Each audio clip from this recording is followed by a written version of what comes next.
Aquí, perfecto. Por respeto a los puntuales, vamos a dar inicio. Pues hoy es el cuarto tema. A ver, espérense tantito, aquí hay un pequeño chat. Ah, sí, sí, muy bueno el documental. Yo creo que es un perfecto, digamos, repaso o resumen de todo lo visto en el tema del Big Bang.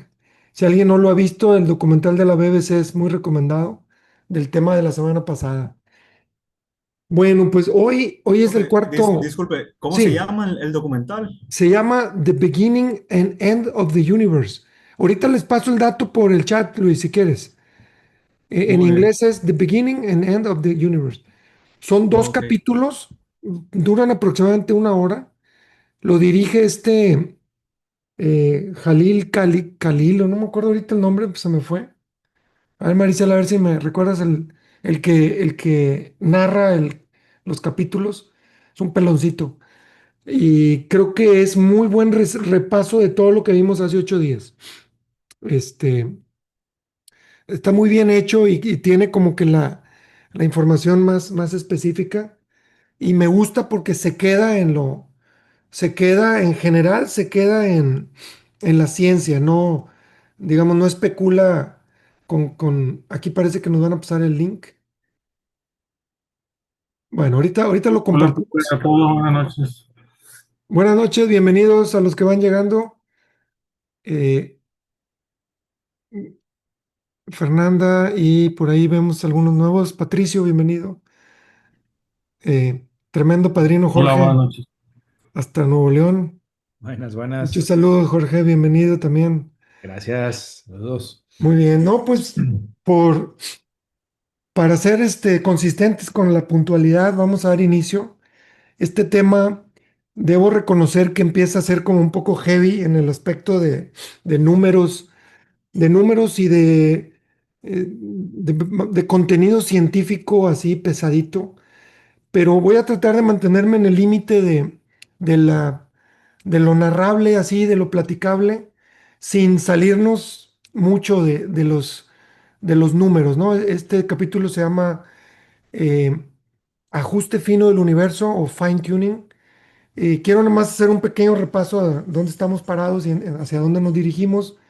Estamos en este proceso de poder, a través de los hallazgos científicos de los últimos 100 años, eh, ver si podemos defender la fe que tenemos, nuestras creencias judeocristianas, eh, y sobre todo poder tener una razón, un argumento y yo diría una defensa, ¿no?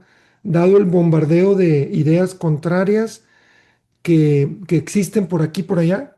Entonces estamos parados en ese proceso, ya vimos el inicio del universo y estamos a punto de ver un capítulo que para mí también me parece muy apasionante, eh, estamos hablando del ajuste fino. Entonces vamos a empezar con esta definición. No olvidar que la ciencia pues no es más que una ventana más hacia lo que es la realidad. Eh, eh, Estamos viendo qué es lo que la ciencia nos narra sobre la realidad que estamos en una etapa muy, muy interesante. Somos muy suertudos de poder vivir en esta etapa del tiempo, porque los que vivieron hace 500 años no tenían ni idea de todo esto y creo que eso es fantástico. Pero no olvidemos que es solo eso, es una forma de conocer la realidad, pero no olvidemos tampoco que tenemos una gran cantidad de realidad que ni siquiera la ciencia en ninguno de sus momentos va a ser capaz de revelar al 100%. Siempre vamos a tener que trabajar hasta un cierto límite y tenemos que empezar a interpretar eso ¿con qué? Pues con nuestro sistema de creencias. Es por eso que muchos científicos se derrapan lueguito de estar con el dato duro científico, se derrapan y empiezan a especular ya del otro lado, sin, vamos a decir, sin ser justos al decir que ya están del lado de las creencias, ¿no? Hoy lo vamos a volver a ver en este tema tan apasionante como es el ajuste fino. Entonces, simplemente recordar esta parte que es importante, eh, en cada momento que estamos viendo ciencia, pues siempre estar como muy claros hasta dónde llega lo que es duro, lo que es dato duro y lo que empieza a ser un poquito de especulación o modelos o, o hipótesis, pero que ya no tenemos certeza científica dura, ¿no? Entonces nos metemos a este tema de lleno, ajuste fino, fine tuning of the universe. eh, ¿Qué significa? Bueno, antes de llegar a la definición, solo mencionarles, eh, digamos, dentro del mapa de creencias que cada uno tiene, pues hay una expectativa de lo que la realidad nos va a mostrar. Entonces, por ejemplo, aquí yo regreso a esta cita de Richard Dawkins como uno de los principales exponentes de, vamos a decir, del universo científico materialista ateo. Y él dice, bueno, el universo que observamos, según su visión, según su sistema de creencias, está precisamente, cuenta con las propiedades que deberían existir en el principio de las cosas si no hubiera diseñador, ni propósito, ni maldad, ni bondad, ni nada, solo ciega e implacable indiferencia. Es una forma de hablar de un materialismo sin propósito. La gran pregunta es si lo que la ciencia nos está mostrando cumple con esta premisa o no. Entonces la pregunta es, ¿estamos descubriendo un universo como lo describe Richard Dawkins o no? Entonces, ¿qué es ajuste fino? Ajuste fino es una hipótesis eh, que plantea que la vida tal y como la conocemos no podría existir si las constantes y leyes de la naturaleza hubieran sido diferentes, aunque sea ligeramente. Entonces, estamos hablando que la realidad, eh, voy a ver si puedo, bueno, estamos hablando que la realidad que tenemos está empezando a ser descrita de manera muy puntual, muy finamente por la ciencia. Hablamos de un inicio del universo, hablamos de que tuvo un momento en el tiempo en donde, bueno, el mismo tiempo tiene un momento de inicio según lo que deducimos de los descubrimientos científicos, sin endulzar las cosas con hipótesis no científicas. Sabemos que el universo se expande, por lo pronto tuvo un punto de inicio. Ahora, ese proceso de que inició hace 13.800 millones de años, ¿cómo tuvo que ser? ¿Cómo tuvo que ser para poder llegar a lo que tenemos ahorita en nuestra realidad? Entonces, hay una serie de variables que los científicos de manera muy, muy brillante han ido documentando, han ido probando por diferentes métodos y empiezan a ponerle como una especie como de catálogo de leyes y constantes que tienen que ser así para poder tener un universo como el que precisamente estamos disfrutando en este instante, ¿no? Entonces hablamos de muchas. Esta diapositiva no quiere hacer así como entrar en detalle, solo enumerar que pueden ser 20, incluso algunos sugieren que son más de 20 constantes y leyes y relaciones entre estas constantes que permiten que el universo sea como es. ¿Cómo es el universo? Pues recordamos que eh, es muy similar en todos los lugares donde lo vemos. Es mucho más grande de lo que originalmente pensábamos que era. Está en expansión acelerada. eh, de alguna manera el inicio no fue una explosión amorfa, incontrolada, como el nombre a veces puede sugerir, sino que tuvo unos parámetros muy específicos que permitieron que muchas estructuras del mismo universo, que ahora ya conocemos con mucha precisión, como cúmulos de galaxias nebulosas o, digamos, nubes de polvo cósmico, etcétera, etcétera, estuvieran pues ahí en el universo, ¿no? Entonces contamos con estructuras, digamos, que arman una red de galaxias. Las mismas galaxias tienen una forma, un movimiento y vamos a decir, unas características propias. Esas galaxias pues están llenas de planetas, como nuestro sistema solar, y muchas otras estructuras, estrellas de muchos tipos, algunas mucho más grandes que nuestro Sol. Obviamente, pues planetas rocosos como nuestro planeta, eh, que parece, bueno, en la próxima clase vamos a hablar específicamente del planeta Tierra y para muchos es como uno más en el concierto de los planetas posibles, pero ya veremos que no lo es tanto. Es un planeta muy, muy afortunado. Obviamente dentro del planeta pues hay eh, todas las cosas que muchos de nosotros ya nos ha tocado disfrutar, como montañas, ríos, cascadas, lagos, mucha biodiversidad impresionante, colores, formas, hasta llegar a nosotros. Entonces la realidad es muy, muy clara, muy, muy específica, pero ¿qué está detrás, no? Y cuando uno empieza a escarbarle lo que está detrás, podemos ir en una escalerita de complejidad, digamos, descendente, hasta el preciso instante del Big Bang. Entonces, obviamente la realidad, pues, ahorita voy rápido porque no se trata de ver los detalles, simplemente tener un panorama así de todo lo que implica este fine tuning. Esta tabla periódica tiene ya, digamos que ha ido creciendo con el tiempo, porque hemos ido descubriendo algunos compuestos químicos, en este caso átomos, pero es como un Lego, ¿no? Es un Lego de piezas con una serie de características que nos permiten que la realidad sea como es ahora. La pregunta es si eso es fácil de lograr o se requiere de mucha precisión en las condiciones iniciales, ¿no?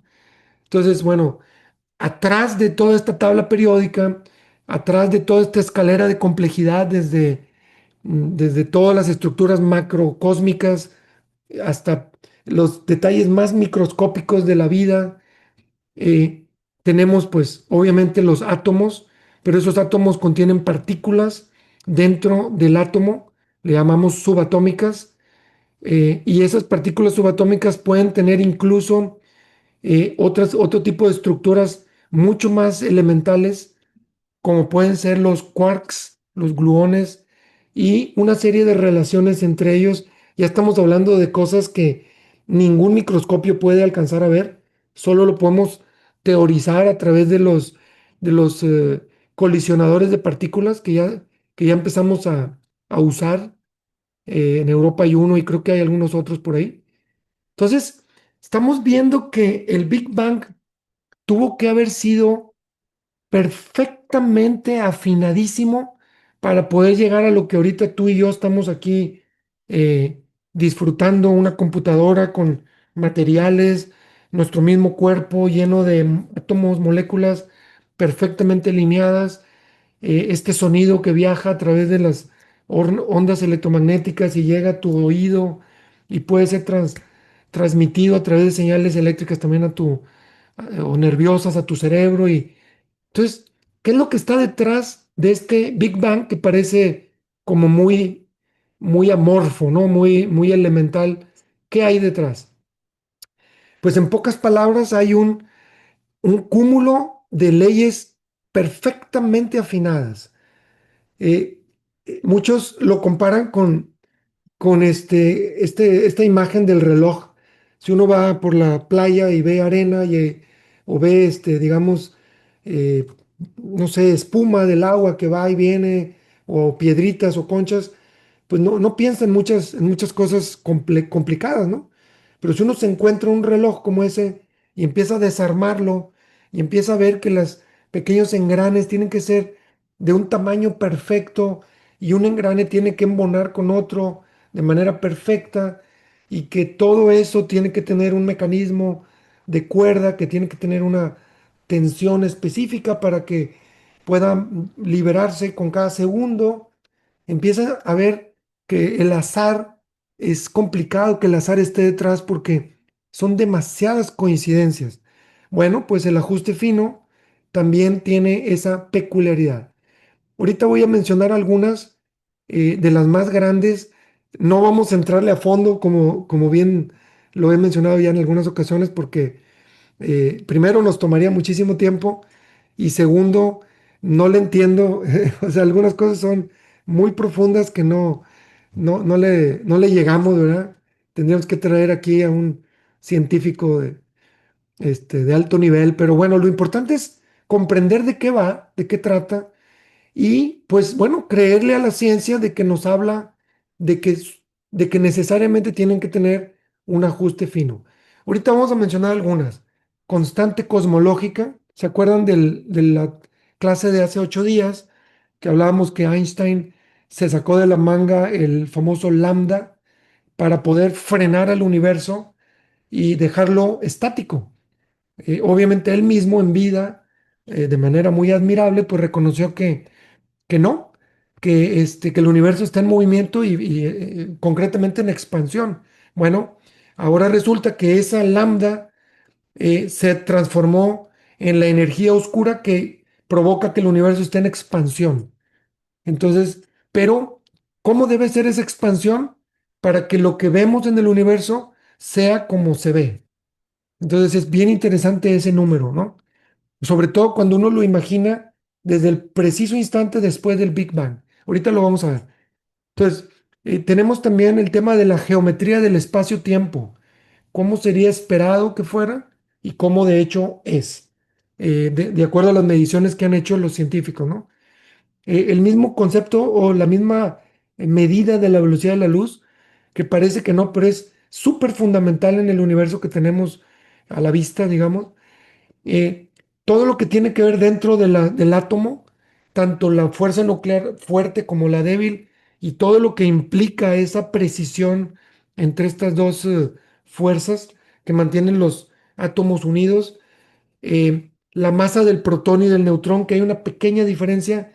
Luego veremos que también es muy necesario que tengan una relación perfecta para poder que todas las interacciones digamos, de las formación de átomos y luego de moléculas y finalmente de la vida pueda ser, puede existir. Eh, el tema de la entropía inicial del universo, que tuvo que haber sido de un orden perfecto desde el inicio para poder que termine como está ahorita, ¿no? O como que resulte como está ahorita.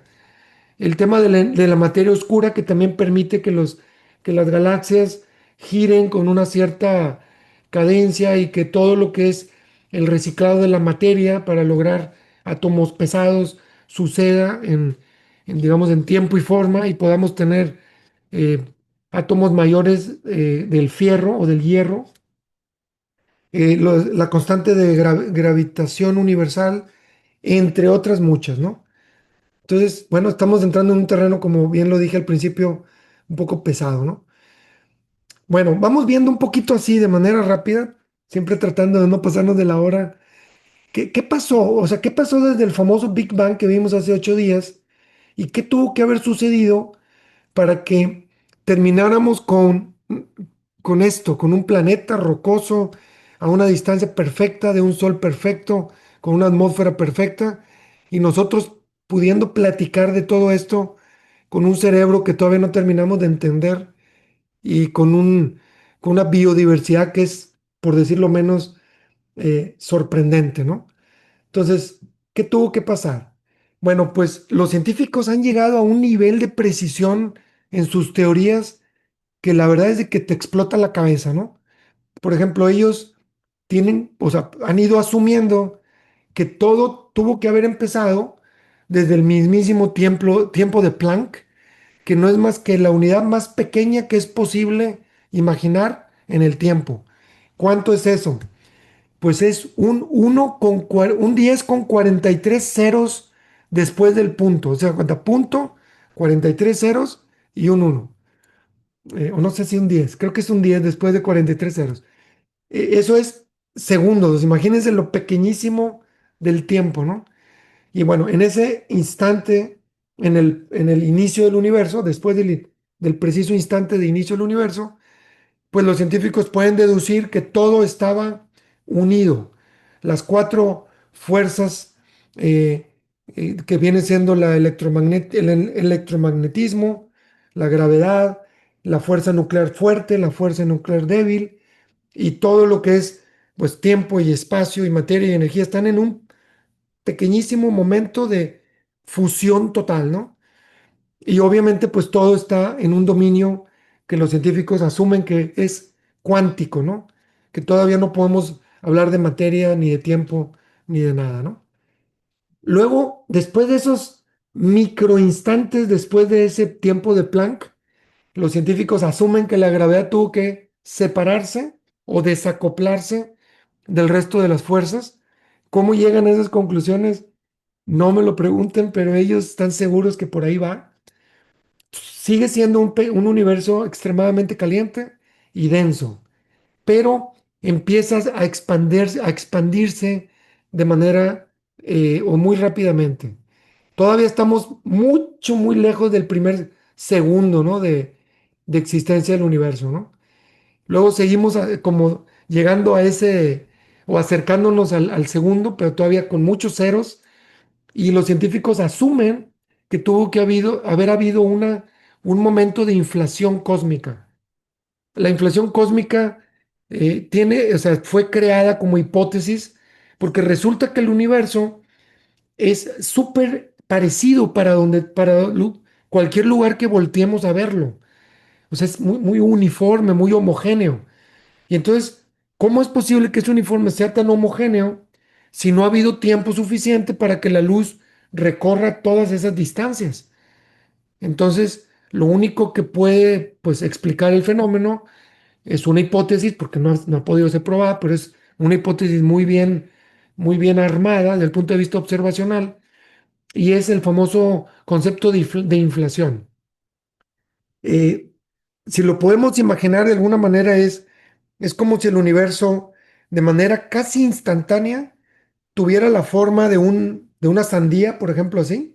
O sea, imagínense que en un super mini instante el universo tuviera forma de una sandía y todo el universo fuera imaginado con todas las pequeñas, vamos a decir, accidentes cuánticos pequeñísimos que luego dieron lugar a todos los cuerpos celestes que conocemos en el universo. Pero es tan homogéneo, pero al mismo tiempo tan microdiferente que la única forma de entenderlo es así. Es un momento digamos, no de expansión acelerada, sino de supercrecimiento rápido a nivel así como de algo chiquito, pero al mismo tiempo que contiene todo el universo.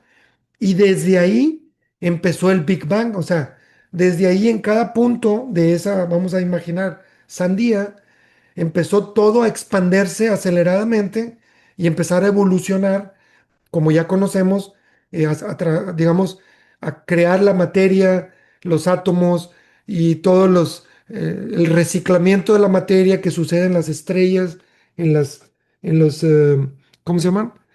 Eh, en los supernovas y etcétera.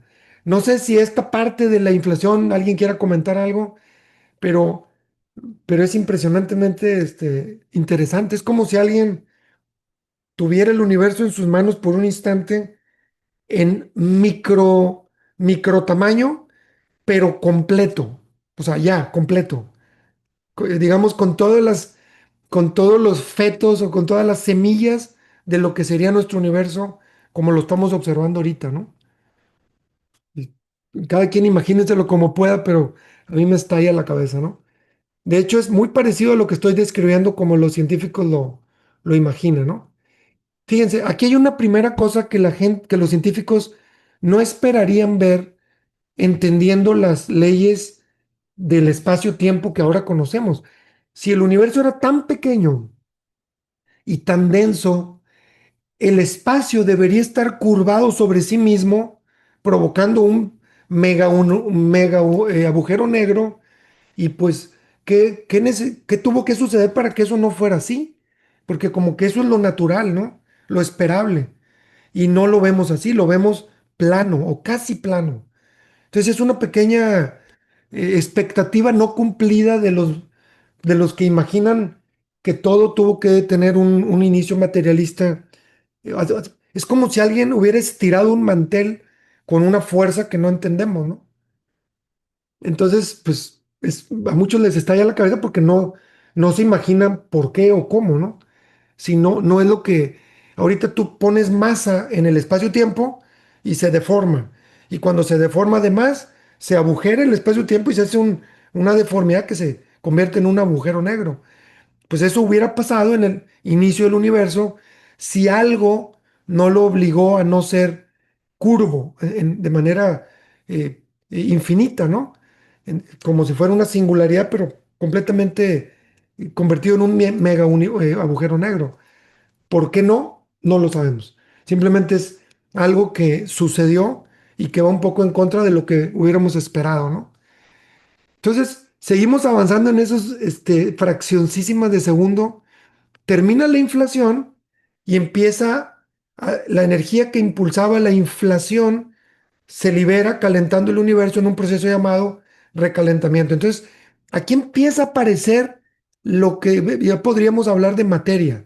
Empieza a haber indicios de quarks, de electrones, de gluones. Todavía no hay átomos, todavía no hay luz, pero empieza a haber esa primera formación de quarks. ¿Se acuerdan, no? Lo que está dentro del neutrón, adentro del protón, unido por gluones. Ese es como las partículas que están dentro de las partículas subatómicas, ¿no? Y empieza a haber una fuerza nuclear fuerte que que se separa de la fuerza electrodébil. Pero seguimos con un 1 o un 10 con 32 ceros. No sé si alguien me quiera corregir ahí, pero es 10 a la menos 32 de segundo, ¿no?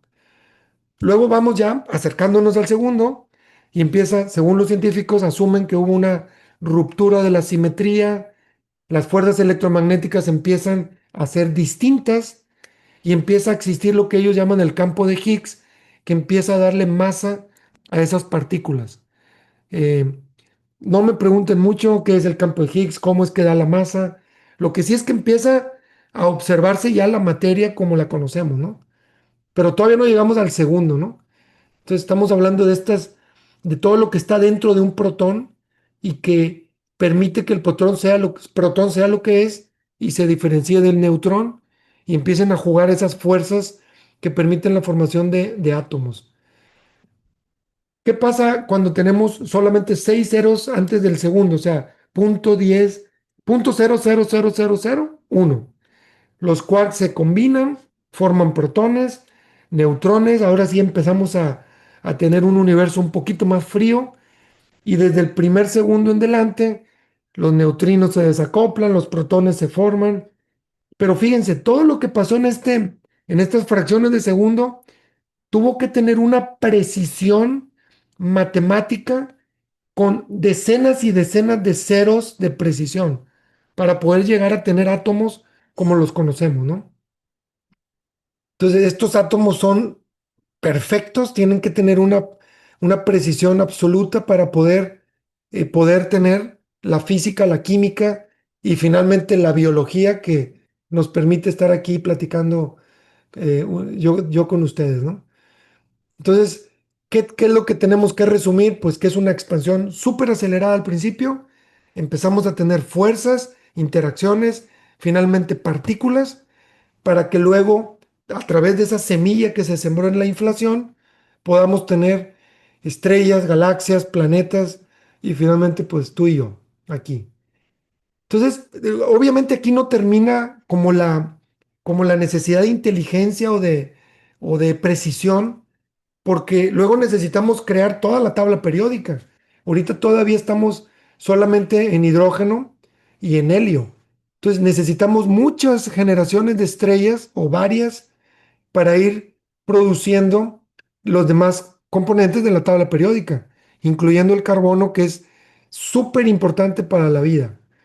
¿Qué pasa? Pues gracias a toda esta precisión digamos, en las energías que tienen los átomos, los protones, los neutrones, sus masas, sus fuerzas, logramos que las estrellas primero se formen y segundo tengan esa precisión para que no pierdan su gravedad y al mismo tiempo estén produciendo reacciones nucleares. Pero no es tan sencillo ese equilibrio para que las estrellas estén funcionando. O sea, parece fácil, mira cuántas estrellas en el universo, pero tiene que haber un balance perfecto entre todas estas, digamos, componentes de la realidad para que la estrella funcione como queremos que funcione.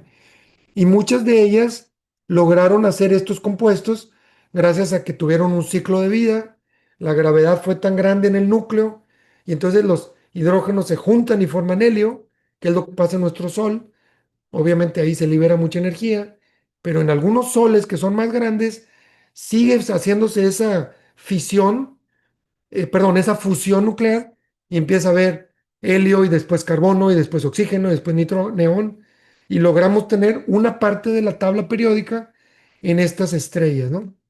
Que son de un cierto tamaño, pero les cuento que no es suficiente. Si fueran solo estas estrellas, pues no tendríamos la tabla periódica y pues imagínense, nosotros tenemos magnesio y tenemos cobalto y tenemos ciertos metales pesados en nuestra biología. Entonces ocupamos supernovas para poder funcionar en nuestra biología, ¿no? ¿Qué son las supernovas? Ya lo vimos hace 8 días.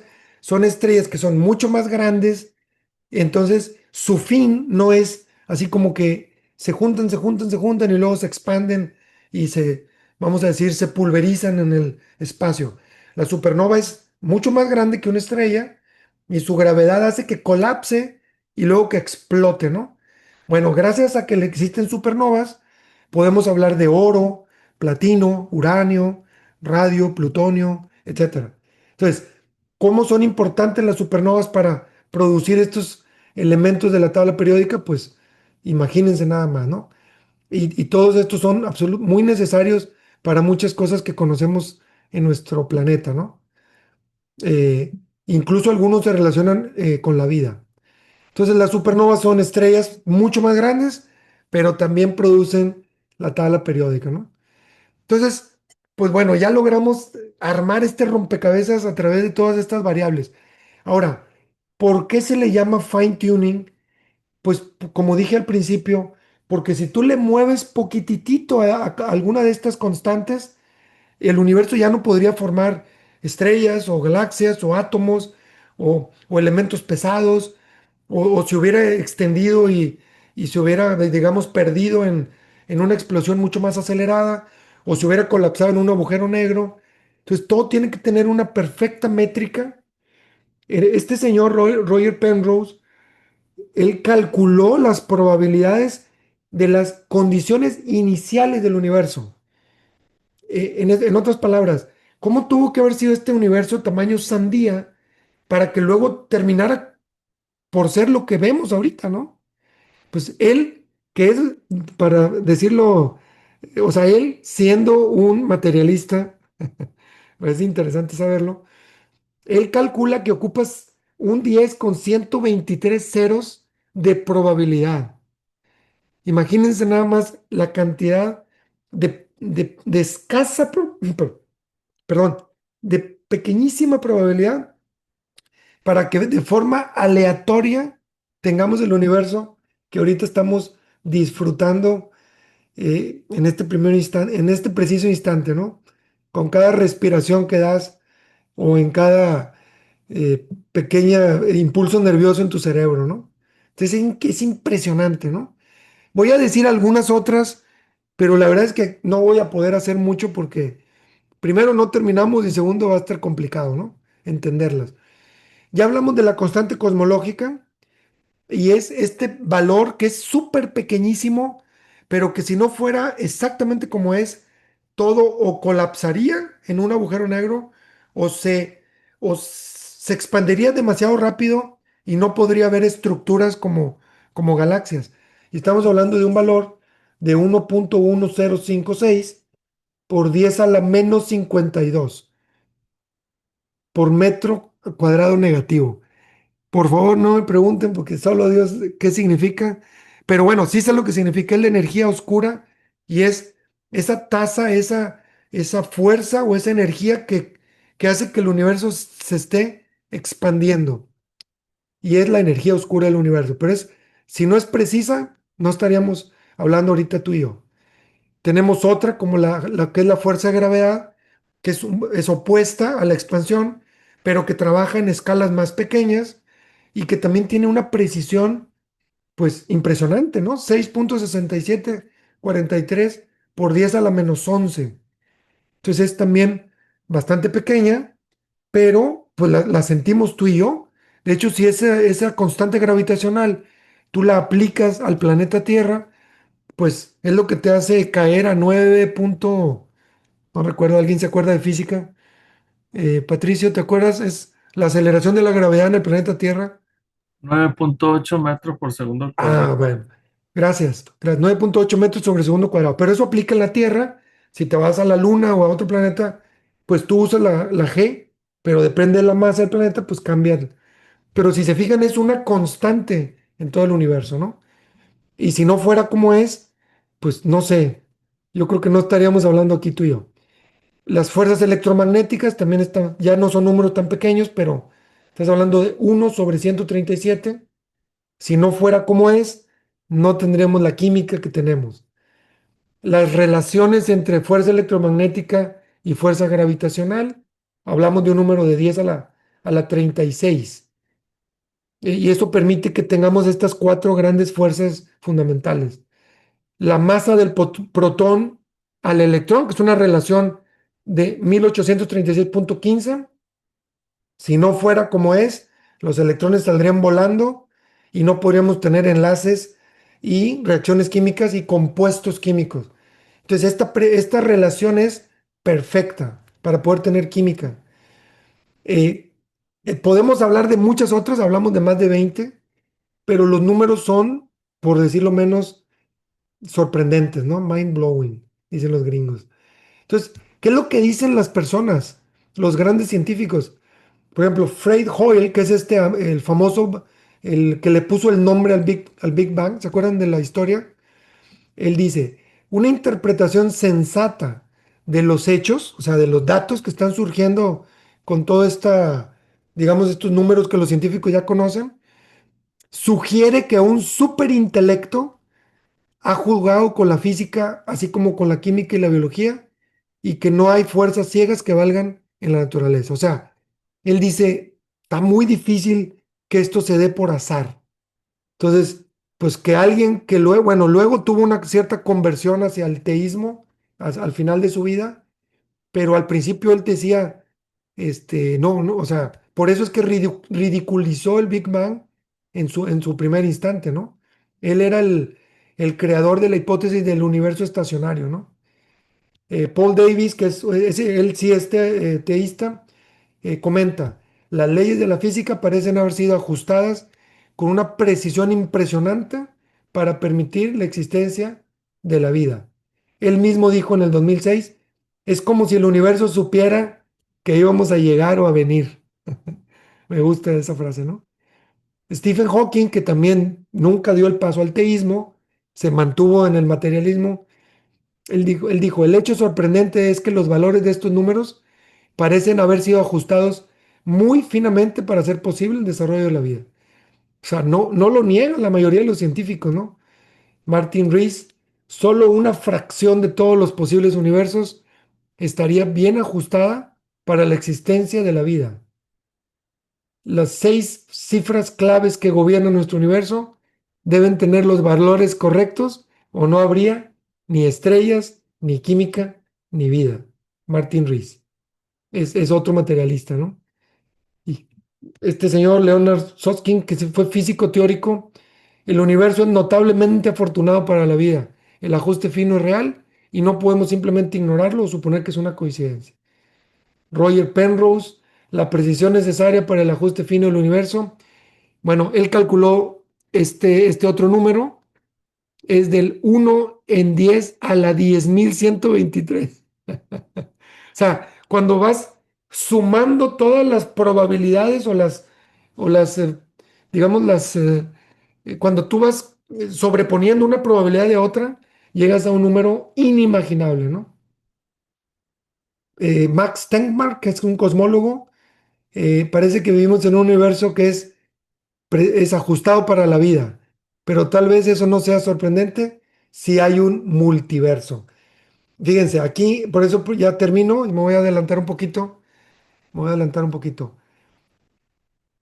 Aquí, Fundamentales del perdón. universo. Los No, no, no era la idea. ¿Verdad? Fíjense, me voy a adelantar un poquito y ahorita me regreso. Ahorita vimos que uno de ellos empezó a brincar un poco, ¿no? Entonces, todos están de acuerdo que, el fine tuning del universo es absolutamente no explicable desde el punto de vista del azar, aunque todavía hay algunos que lo soportan. Entonces, es interesante ver cuáles son las posibles explicaciones, de acuerdo a los mismos científicos, ¿no? Y hay un grupo que dice que todo puede ser explicado, todavía no, pero podría ser explicado con una ley que demuestre que todo tiene una necesidad de ser como es. Ellos le llaman una ley unificadora, una teoría del todo, algunos le llaman. La pregunta es, ¿la encontraremos? O sea, ¿podremos llegar a esa descubrimiento? Yo me imagino que es una salida científicamente válida, pero la pregunta es, pues, todavía incompleta, ¿no? Porque al momento presente, quedándonos del lado de la ciencia, tendríamos que asumir otras hipótesis, ¿no? Entonces, una es ley unificadora. Tenemos una segunda, que es la que acaba de mencionar este amigo, un multiverso. ¿Qué es lo que explica o trata de explicar un multiverso? Digamos, acepta lo improbable que es todas estas variables y leyes y constantes cosmológicas, y es tan improbable que suceda que entonces invocan la idea de infinitos universos, de tal forma de provocar un aumento de las, digamos, de las probabilidades. Entonces, la pregunta es, ¿se están metiendo todavía en la ciencia o están ya de un lado que ya habla, raya en ciencia ficción y yo diría en creencias? Y para muchos científicos serios, el multiverso está en ese territorio, porque yo diría, ¿cuándo lo vamos a poder demostrar si ni siquiera conocemos el nuestro, ¿no? No podemos llegar a la estrella más cercana, ¿no? Del cosmos, pues imagínense, ¿no? Yo creo que esto ya más es como son como patadas de ahogado para seguir hablando el lenguaje científico y despistar, ¿no? Lo que está detrás del ajuste fino. Unos poquitos todavía hablan de la suerte y dicen, ya no pienses, ya estamos aquí, no es necesario pensar, ya lo que es, y entonces, pues simplemente dedícate a estudiarlo, ¿no? Y pues sí, tienen su lógica, pero pues al mismo tiempo es un poco huir de ese contenido o ese mensaje del fine tuning.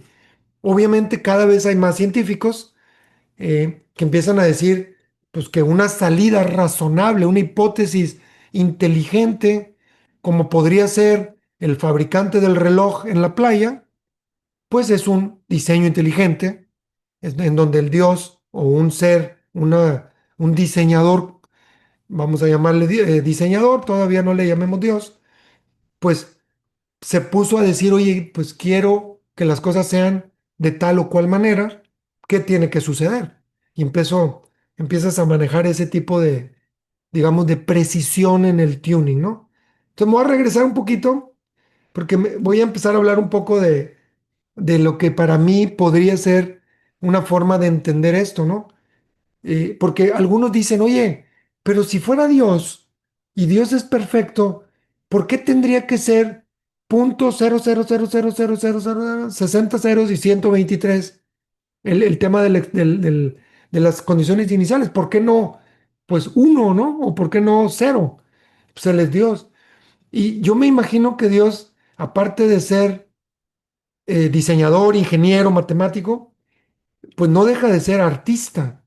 Entonces, imagínense que Van Gogh, cuando se puso a hacer este cuadro, tuviera que aprender que el azul es, sodio con silicato sulfurado y que tenía 34% de no sé qué, y que son 250 micras de espesor para poder que el color tenga el matiz que tiene para combinar. Y, sí, Van Gogh agarraba la pintura azul y la mezclaba con un poquito de celeste y empezaba a hacer sus obras.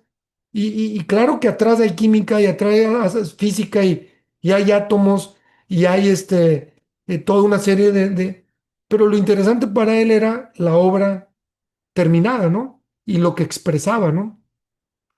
Yo creo que Dios tiene ese componente y para mí eso explica por qué el universo es como lo tenemos, ¿no? Eh, muy bien, no sé si vaya rápido. ¿Alguien quiere hacer algún comentario hasta aquí? ¿O voy muy rápido? Una disculpa si voy rápido. Profe, yo quiero nomás un comentario, porque tantos números, como que a veces Sí, no se seguro. pueden interpretar. Sí, te Por ejemplo, ese escucho, que dijo claro que sí. de 10 a la 10 a la 123. O sea, solo para tomar como para tomar un ejemplo, el número de átomos que hay en el universo, 10 a la 80, pues como más o menos como para dimensionar qué Sí, tantos números estamos hablando, pues. O sea, me puse a investigarlo porque sí, son números que prácticamente no impresionante. caben en el universo, pues. Sí, el Ya, azar, ese nomás que ese es mi comentario. si uno es racional, el azar queda descartado en automático. O sea, es como si tú tuvieras digo, un bote con 10 a las 123 canicas y una fuera negra y las otras blancas y a la primera sacar la negra, ¿no? Es un poco para tener una idea aquí que nos caiga rápido a la mente, ¿no? Muy bien. Pues yo creo que Sí, Marisela. Pues no, yo nada más quería esto del Big Bang en esas fracciones de segundo, ¿cómo llegaron a esa conclusión? O sea, si el universo es tan mega, ¿por qué en tan mini micro fue eso? ¿Cómo Lo- llegaron a esa conclusión de que fue tan rápido? No, no doy, como no puedo ni siquiera imaginar por qué tendría que ser tan rápido algo tan extenso.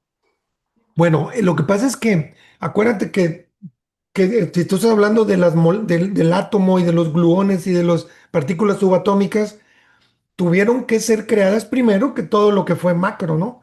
Entonces, toda esa pequeñez fue creada bueno, claro, antes de la inflación, o sea, O sea, el fue tamaño de la sandía. exactamente.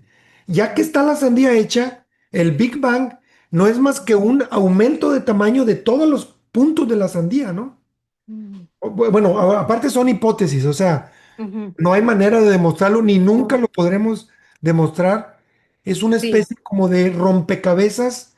Por ejemplo, una idea que a ellos les llamó mucho la atención es la superabundancia de hidrógeno y helio en el universo. sí, Entonces, en el modelo cosmológico actual y digamos, entendiendo lo que ya entendemos del el hidrógeno y el helio, ellos asumen lo que pudo haber antes, ¿verdad? sí. Entonces, como que es un rompecabezas de múltiples piezas, de muchos científicos trabajando simultáneamente y ya pueden dar esta pequeña hipótesis narrativa de cómo pudo ser. Pero, pero son hipótesis, ¿verdad? Obviamente, pues cómo lo O sea, hay más, demuestran, más preguntas que respuestas. muchas. Y esto Pero, me lleva a la otra pregunta. claro, Si dices que, por ejemplo, elementos como el oro sí, se crearon a través de estas de las supernovas y esto, ¿cómo llegaron entonces al planeta Tierra? O sea, no me explico. O sea, a ver, sí. fue en un proceso en las supernovas, eso dijiste, ¿verdad? Sí, los elementos más pesados del hierro Sí, no se pueden no se pueden fisionar, o sea, fusionar en sí, estrellas chicas o medianas. sí, Tienen que ser en estrellas muy grandes que tienen el proceso de explosión. Bueno, aquí cabe mencionar que aparte de las supernovas, hay estrellas de neutrones y hay otros procesos cosmológicos que dan lugar a oro y a otros metales pesados. No los quise mencionar por no enredarnos. De hecho, hace poquito hubo una colisión de estrellas, creo que eran de estrellas de neutrones, y se produjeron no sé cuántos cientos de miles de toneladas de oro en ese evento, y los en científicos lo pudieron detectar. ya. Si alguien quiere ser rico, que se vaya, ¿Y que se cómo vaya al llegó cosmos, ¿no? cómo llegaron a la Tierra esos elementos? Pues No. es algo que lo vamos a platicar el próximo, dentro de 7 días, porque la Tierra es muy especial. No es cualquier planeta, la Tierra de veras es súper privilegiada también. Sí, Aunque Carl Sagan nos quiso hacer entender que éramos un mísero polvo en el vasto universo, lo cual es cierto, en cierto sentido, pero al mismo tiempo tiene un montón de cosas pues que nos hacen, a mí me hacen explotar la cabeza, ¿no?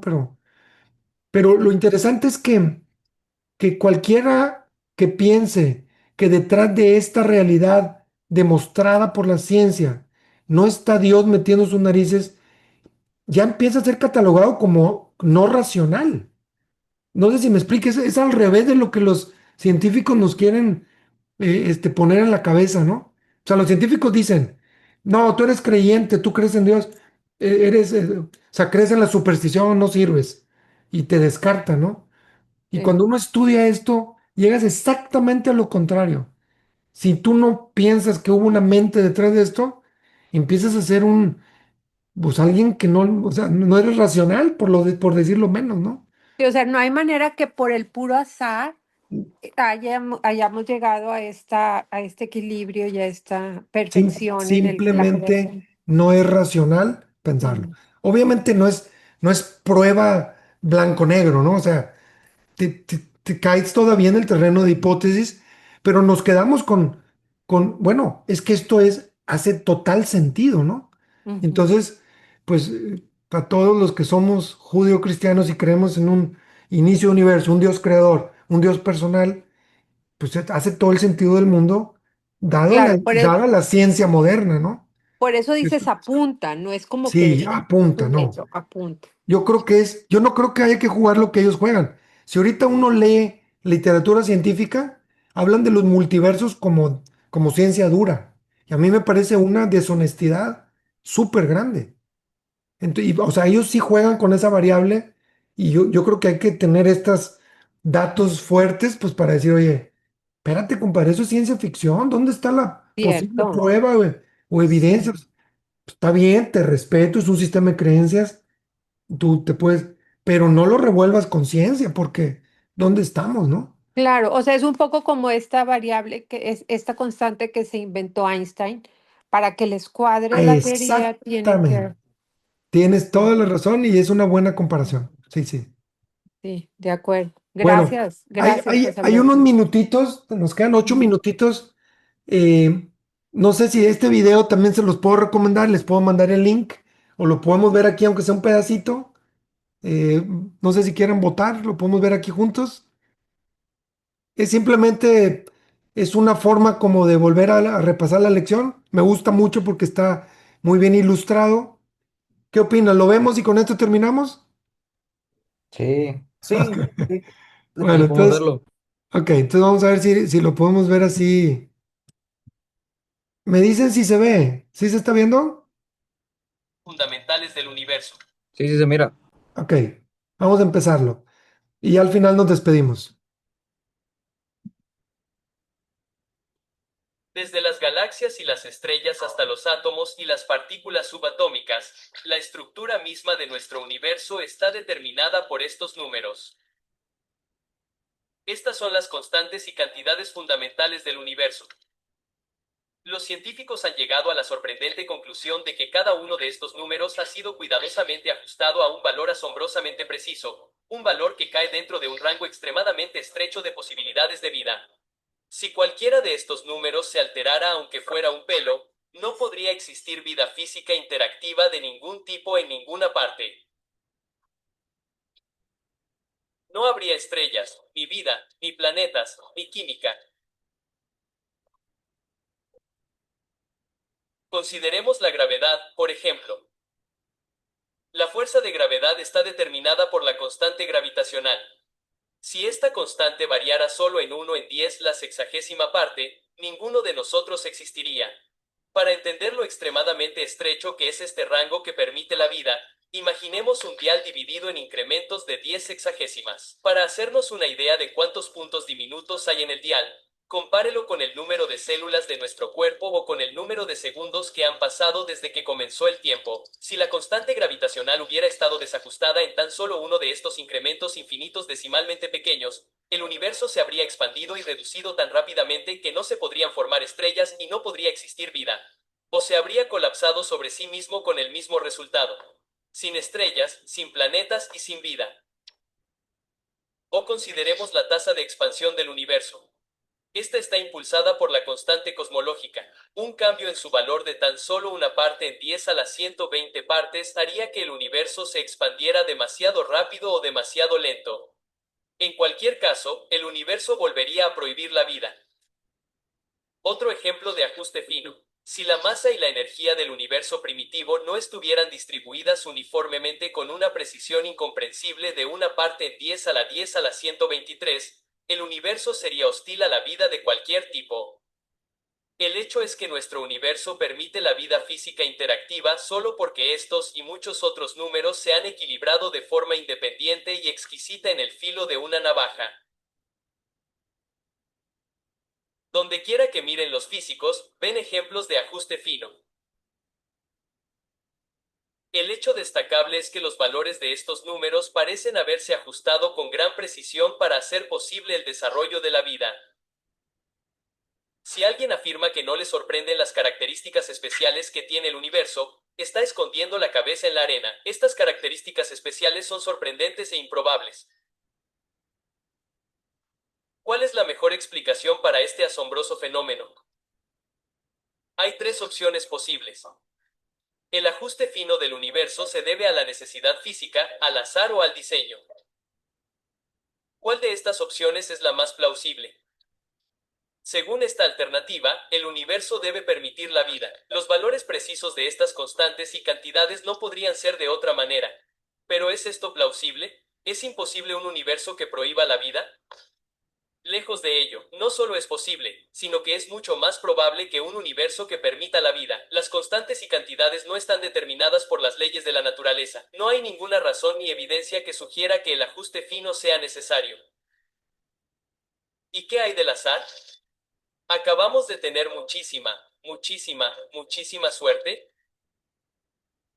No, las probabilidades involucradas son tan ridículamente remotas que ponen el ajuste fino mucho más allá del alcance del azar.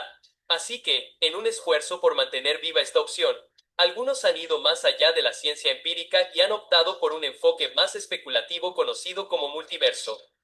Imaginan un generador de universos que genera una cantidad tan grande de universos que lo más probable es que eventualmente aparezcan universos que permitan la vida. Sin embargo, no hay evidencia científica de la existencia de este multiverso. No se puede detectar, observar, medir ni probar, y el generador de universos en sí requeriría una enorme cantidad de ajuste fino. Además, los pequeños parches de orden son mucho más probables que los grandes. Por lo tanto, el universo observable más probable sería uno pequeño habitado por un solo observador simple. Pero lo que realmente observamos es precisamente lo que menos deberíamos esperar: un universo vasto, espectacularmente complejo y altamente ordenado habitado por miles de millones de otros observadores. Entonces, incluso si existiera el multiverso, lo cual es un punto discutible, no ayudaría en nada a explicar el ajuste fino. Dada la improbabilidad de la necesidad física o del azar, la mejor explicación de por qué el universo está ajustado para la vida podría ser que fue diseñado de esa manera.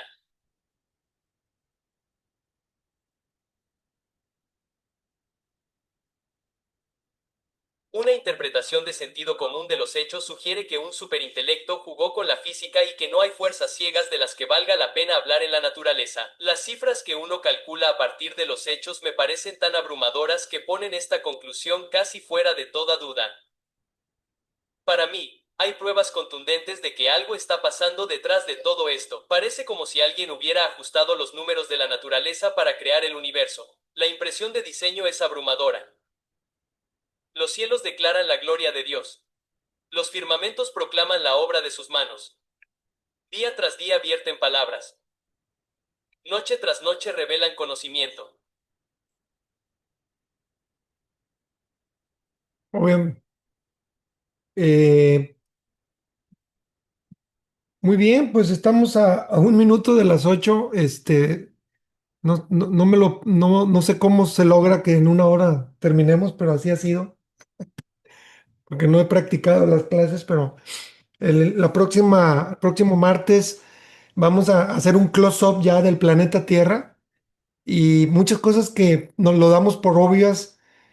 También vamos a darnos cuenta de cómo es tan especial nuestro bello planeta. Entonces va a estar interesante, aunque es un poquito más light.